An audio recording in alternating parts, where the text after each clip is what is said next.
Good morning, everyone. I'm A.F. Thornton. I'm the Chief Investment Officer here at Blueprint Quantitative Strategies. And good morning, everyone. I've had such a fun time this morning trying to get this broadcast scheduled, which is evidence that we should all stick to our own professions. I need a professional video producer. How's that sound? And probably a studio to go with it and a few other things. At any rate, title this morning is Riffing on the Fed and Stock Market, which means, I'm not going to be super organized. I just want to get a few thoughts out there. And to begin with, I guess everyone's a critic, and there's a lot of criticism thrown out at the Fed. There's a lot of conspiracy theories, different theories, and I guess the one thing that's so strange about the times we're in is that all of my conspiracy theories over the years have come true, and that is a little disturbing. And I think the problem, though, at hand is, unless you want to just sort of count on some kind of strange psychology, the Federal Reserve, in this particular instance, people try to compare this to the 1970s, but it's not really comparable. A lot of the inflation in the 70s was caused by the baby boomers coming of age and buying houses and cars, and there's, it was a demand type of thing. And then, of course, we had the oil shock, the Arab oil embargo, which, even in those days, oil permeated the economy even more than it does today. So there were some unique factors. Now, there's definitely a government side to it coming out of the Vietnam War, going into a lot of debt, going off the gold standard. So I'm not saying there's no similarities, but the Federal Reserve can raise interest rates all they want. The problem with higher prices right now, besides the monetary phenomenon of putting too much money into the system, as most of you know, half of all currency in circulation was put into the system in the last couple of years. So, you can take the entire history of the country and, we've put more than half in a very short period of time. So that's definitely a factor. But the other factors are the whole deglobalization trends and, just even the example of the Russian sanctions. I mean, instead of moving oil efficiently around the globe now, it's taking all these circuitous routes, which is raising the costs. You need more ships for that. We don't have enough ships. There are so many things that are, just have nothing to do with whether there's money in circulation or interest rates. It's just the fact of life. It creates a lot of opportunities as well, but the bottom line is this is, I guess, what you would call is more cost push type of inflation. It's based on the higher costs for producing goods than it is any kind of demand. And of course, it's always a combination of both, but I just don't see where the Federal Reserve policies are going to make a huge difference. I think we're facing 5 to 6% inflation rates for the foreseeable future. The velocity may slow down, the rate of change may slow down, but the inflation is going to be with us for a while. It's going to be a factor for most of this decade as we reorganize the world in this, new, no pun intended, blueprint. So whatever the Fed does today, I mean, everybody's expecting 75 basis points. What I can tell you is the market wants to go up, okay? I don't know how far, but it wants to go up. It's while I could be critical of the rally that started on June 17th because it hasn't gone very far, it is nevertheless a situation where the market has stopped going down on bad news. It's oversold. There's a ton of cash on the sidelines, and I guess that's another thing you have to realize is, the stock market is run by human beings, and there's a lot of human beings that run professional money.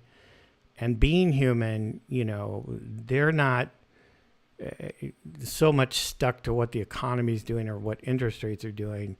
What they're worried about is losing their clients because of a bad quarterly report. And they're going to lose them one of two ways. Obviously, they lose them if they lose money, but more importantly, if their relative performance is bad, then they're going to lose clients to the next pretty face on the block. So, you get to a point like this where you're sitting on a lot of cash, and, for the most part, at least in my memory, other than a few occasions, you usually get punished as a professional money manager for sitting in cash, because in general, the market rises. We do have some tough periods in there, but generally speaking, it rises. So FOMO can kick in pretty quickly. And in spite of all the bad news out there, in spite of everything we're looking at, the market wants to go up. And so in my theory of the case, I've sat here and basically said to myself that, we're at that point where in most bear markets we see, a pretty decent rally. Usually that rally covers about half of what we lost from the top. And then from there, we will probably head down again if the global situation continues to deteriorate. And I think eventually we'll get down into the 2,500 level at the on the S&P probably by early next year. But, there's a lot of backing and filling between now and then. So my positioning has been to try to take advantage of this rally. And we've ridden a lot of these little, bursts up. But I do think the market wants to go up today, regardless of what the Fed does. And just like, last night, Microsoft and Google missed their earnings, but, the market just found a way to interpret it positively. So, this morning, the market's about where it closed yesterday, maybe a little higher. And to the extent it got higher overnight, so it's a little bit of a pivot higher. So most people think they're going to raise 75 basis points today. I think we'll get that follow through. They're going to continue to talk tough, and maybe that'll have some effect on the inflation rate. But I just don't see it. I don't think the Fed really can do anything about the inflation that we're experiencing right now. And that is what makes it a little bit different from the 1970s. Let me just get the usual precatory language and warning off here. The risk disclosures, take a picture of this with your computer so I don't have to read it all. But the bottom line is I share this information with the video, and everything on this channel is for educational purposes. It's not meant to be investment advice. It would be insane for me to try to tell you what to do with your money, because I don't know you or anything about you. And it's equally insane for you to take your investment advice from the internet. Most important thing you can do in your life is learn how to do this yourself. And that's what these videos are intended to help you do. And then, we set up our YouTube channel a few years ago, never did much with it, other than one video on China that's had about 75,000 views. And I do encourage you to go look at it again, because it really, kind of speaks to the situation we're in. Right now they're talking about, well, will Nancy Pelosi go to Taiwan or not? And, China issuing its warnings. I mean, everybody's, kind of full of themselves in that side of the world these days. But the reality is that China, without it doing anything militarily, I mean, they've already sold a lot of their treasuries recently, but all they'd have to do to put our economy under is sell their $1 trillion in treasuries, and that would cause interest rates to skyrocket. So China has a lot of ways to punish us, and that's what that little video is about. Who knows what's going to happen? I mean, obviously it's not in China's best interest, because we certainly are a very important part of their economic situation. But, who knows what will happen? Everybody's screaming and yelling, and it's, a fourth turning, and Russia's doing this and China's doing that. It's a serious situation, don't get me wrong, but, China has a lot of different ways to retaliate if they want to. But I just stay focused on the markets, the price action. I can't figure all that stuff out. Nobody can. On any given day, there's a lot of positives and a lot of negatives. No matter how often I've been doing this, it is what it is. So let's just stay focused on the price action and stay out of the noise. So with that said, let's just take a look at where we're at here and what we can expect. And not a lot has changed this week. I think for now we've been holding out this target. This here is your weekly expected move, and this is your expected move for today. Now, yesterday, the market moved a little bit outside its expected move, but closed back inside of it. And that does happen from time to time. So we're about where we opened the week, not surprisingly, kind of in the middle of the range. And I mentioned yesterday, you've got major resistance around 4,000. 3,900 is sort of the fair price these days, and we almost got there yesterday. And then anything below 3,850 gets a little dicey because we get down into negative gamma again. And of course, we're sitting in the middle of that range. It's a hard place to position from because, you could literally go either way. So that's where we're at. We do look like we're about to take out yesterday's high we did overnight. So that, could constitute a pivot. Whenever you take out the high of the bar to the left of you, that's usually a turn in the market. Second bar sort of confirms it. So for today, we are actually pretty close to the top of today's expected move, which is around 39.75. So today, we're expecting a 100-point range, about 50 points plus or minus settlement. So settlement's at 39.23. So you've got a range here from about 38.71 to 39.75. So it doesn't leave us much room to go up if we're just going to look at the daily expected move. And I can't believe the options market hasn't priced that in very well. I mean, it's been fairly accurate lately. It certainly knows we have a Fed announcement. But I think possibly what the market's saying is a Fed announcement, unless there's something that comes out of left field, is sort of a non-event at this point. So looking at that, let's see where we're at right now. That we're already up 37 points on the S&P. So to get up to that 39.75 level, we don't have much to go. So just keep that in mind today when the Fed announcement comes out. Tomorrow we get our first look at second quarter GDP.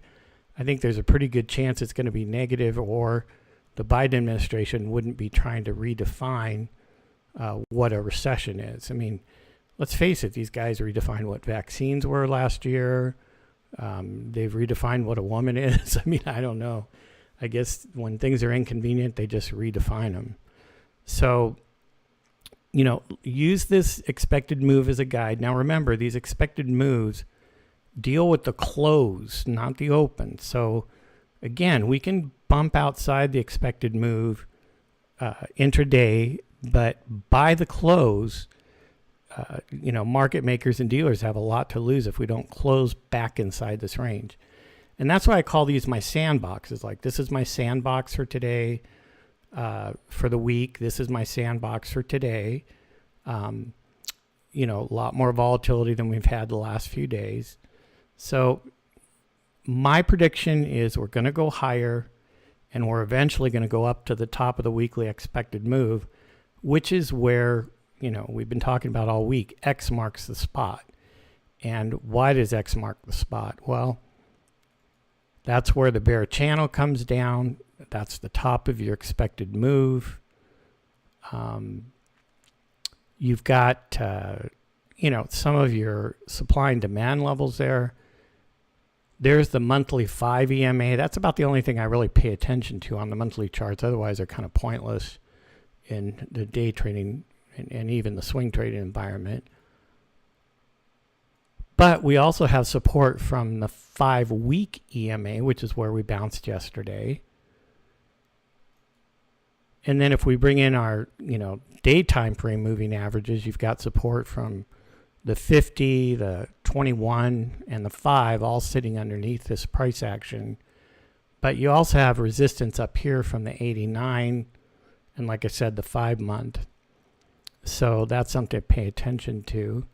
And then if we draw in some of our Fibonacci projections from 2009, the original peak projection here at 4,100 is also a very important area, resistance area. So I see resistance there. We've got some of our secondary supply lines sitting here, downtrend lines. We do have support under us, of course.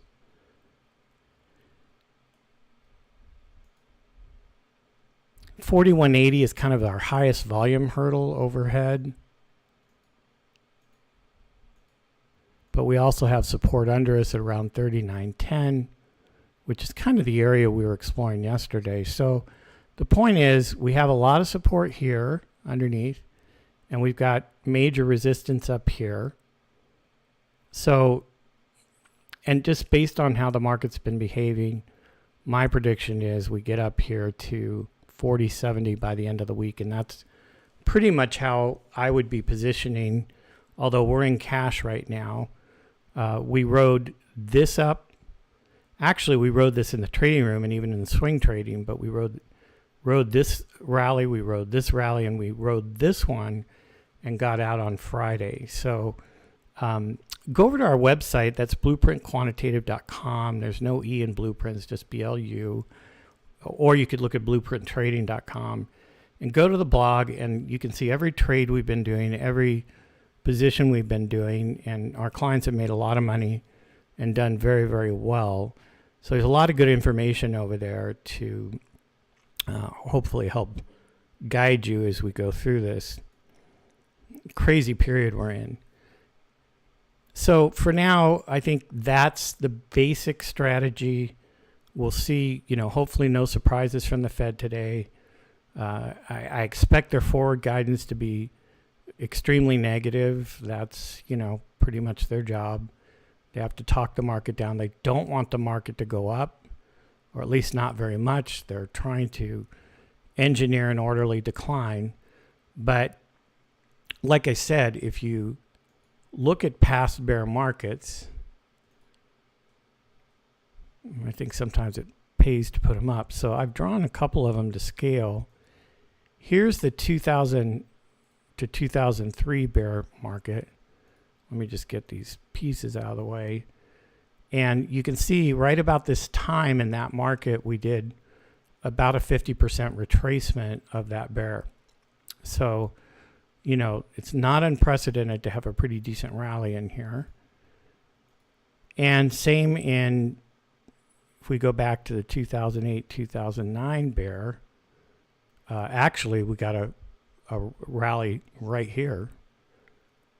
So that's pretty much what I've been forecasting. I know we've got resistance up in these zones, but this is pretty much what I think we're in. Maybe we don't get that high, I don't know.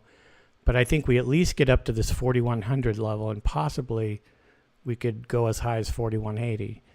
It doesn't feel like this bear market's over. It could be if it's a cyclical bear. Cyclical bears last, we measure those more in months than in years. And, they're typically 22 to 25%. So, it is possible this is the bottom. I don't think it is, but it's possible, and I'll always allow for that possibility. And I tell people over and over again, one of the hardest things in this business is to have, an opinion of sorts, but yet not be married to it, to have it sort of in the background, but not, marry that opinion. And we have to do that here. We have to allow for all kinds of possibilities and let the price action guide us. Right now, this could be just an ABC correction. You can use some Fibonacci projections on that. This is a weekly chart, by the way. We're bouncing off the weekly 89, but there's that weekly 5, there's a weekly 50, there's the weekly 21, all sitting up in this area. The weekly 21 or mean, I think, is the most important one, and that may be about as high as we can get, but that's sitting up at 4,200. It's a pretty nice ride. If we could get up to this high in here, that would be a pretty nice ride, and there's no reason we can't do that.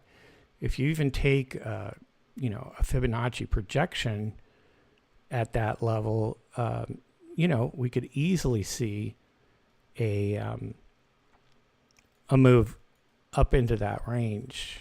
So if we just projected this from this high to here to this low, 1.618 projection is 43.23. And of course, the one projection is right up here around the 4180, 4200 level. So if we just project the A wave as a C wave, we still get up into this zone. So that's the scenario I'm positioning for right now. Always with stops, always with downside protection in case I'm wrong, which is certainly at least about 25% of the time. So you have to allow for that. If we come down here to an hourly chart, not much different. You can see the different cycles coming in. Like we said, this is a 40-week cycle, one of the most important intermediate cycles we encounter. And this is a 40-day cycle, and we're in the middle of a 20-day cycle right now. That's where we just hopefully are bottoming. But the 40-day catches up with us over here, so we might just put in a slight, like I said, rally up here to the 4100 level and roll over again.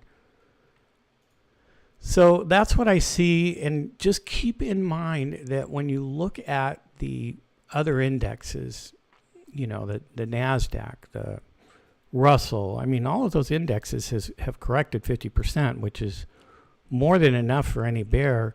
The only reason the S&P hasn't corrected more is it's had the benefit of energy and some of the other cyclically related stocks that are benefiting from the inflation have helped offset some of its losses. But overall, it still got down to about 23% down at its peak on June 17th.